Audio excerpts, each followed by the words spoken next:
ဟုတ်ဘယ်နေရာမှာထုတ်မလဲကိုကိုစဉ်းစားထားတဲ့ပုံမှန်ရှိလားရှေ့ညီမကိုပြနော်ဟုတ်ဟာလေကျွန်တော်ဒီလက်မောင်းရဲ့အပေါ်နေမှာအဲ့နေရာတော့ဟိုဟောရုပ်ကောင်းလေရုပ်ကောင်းကိုကောတစ်ဆန်ပြီးတော့နည်းနည်းလေးဓာတ်ဖြစ်တာဒီအဲ့ဘက်လေးထိုးချင်ပြဟုတ်ရတယ်ဟုတ်အဲ့ဆိုရင်အခုညီမပုံလေးပြကြည့်ပါနော်ဟုတ်ဒီပုံစံမျိုးကကိုကြိုက်လားမိုက်ချာမိုက်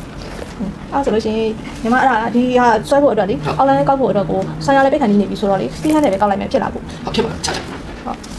အဲ့ဆိုရင်ကလေးလေးအရင်ဝင်လိုက်မယ်နော်အဲ့ဆိုတက်ပြန်တော့ကိုနော်ကိုအဲ့တက်ပြီ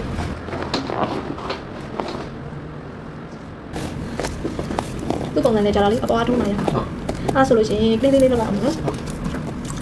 ဟုတ်ဖြစ်ပြီ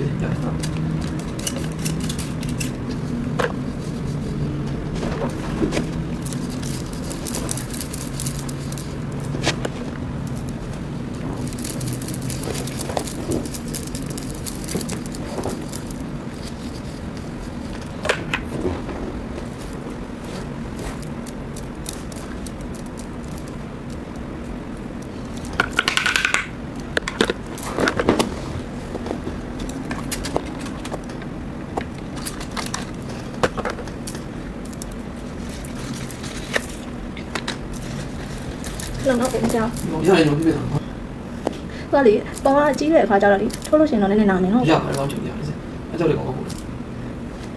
ဒါလို့ကိုစိုင်းနေတဲ့အချိန်များတာလို့ပါဆိုရင်ဒီမှာပြောနော်ရအဲ့ဆိုကိုညီမစပြီးတော့ထိုးရမယ်နော်ဟုတ်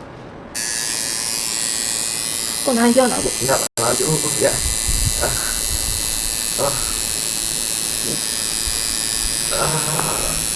ရပါမယ်တော့ဒီကလေးတော့လေမနာဘူးနော်တော့အဲ့ဒါထုတ်ကြအောင်အဲ့အကွာထိုးလို့ရဆိုထုတ်လို့